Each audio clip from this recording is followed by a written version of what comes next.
This is Anthony LaSalle from Mrs. Carkeedy's first period class, and I will be discussing the fact and fiction of the movie Imitation Game, starring Benedict Cumberbatch and Keira Knightley. Alan Turing was an English mathematician and cryptanalyst born in London in 1912. He is played by Benedict Cumberbatch, who delivered an incredible performance as the socially awkward homosexual genius. Turing's sexuality played a significant role in this movie and in his actual life. During this time period in England, it was illegal to be gay, and anyone convicted would either spend time in jail or undergo chemical castration. We will get back to this part later, though.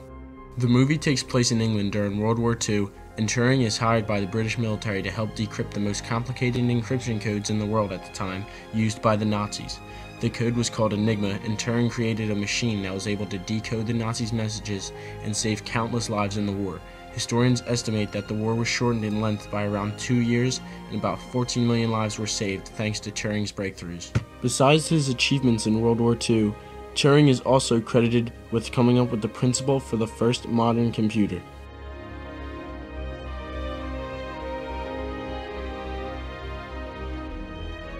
Much of the movie focuses on Turing's homosexuality. It is true that Turing was actually a closeted gay man in real life and kept his sexuality under the radar for most of his life until he was convicted of gross indecency, meaning that he had been caught being homosexual. The movie did a great job of showing how evidence was built against Turing and how he was eventually convicted. In the movie, Cumberbatch depicts Turing as being extremely sickly towards the end of the movie, and then reveals to the audience that he has been required by the government to take medication to castrate him, or else he would have had to spend time in prison. All of this is actually what happened to Turing in real life. What the movie does not show is that this drove Turing to insanity, and he would end up committing suicide before his time on the medication was over.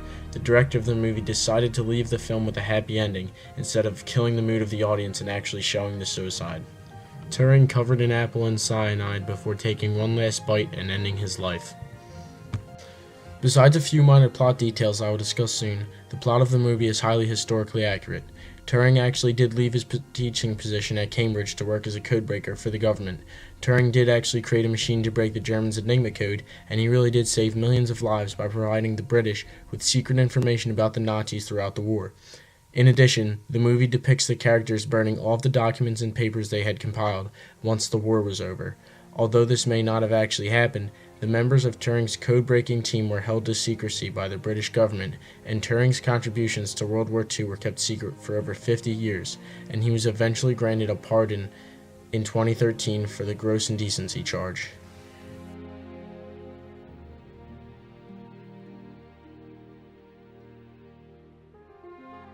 One fictional scene from the movie took place in the headmaster's office, where a young Alan would receive news that his best and only friend, Christopher, had died. Christopher is dead.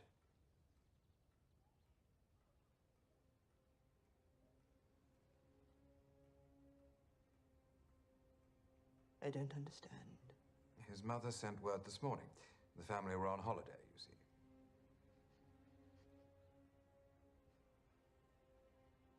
I don't understand.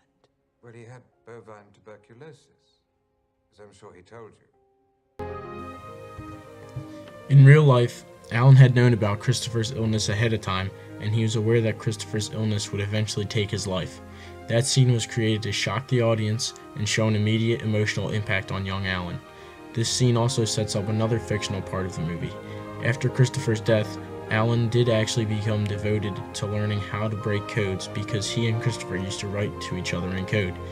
In the movie, Alan names the machine used to break Enigma Christopher. In real life, this never happened, despite the huge influence that Christopher actually had on Turing's life. The final plot point in the movie that is fictional is the way that Turing's homosexuality was discovered. In the movie, a police detective believes that Alan Turing is a Soviet spy and ends up unintentionally discovering that Turing was gay and gets him charged with gross indecency. In real life, there was never any suspicion that Turing was a spy, but his homosexuality was discovered.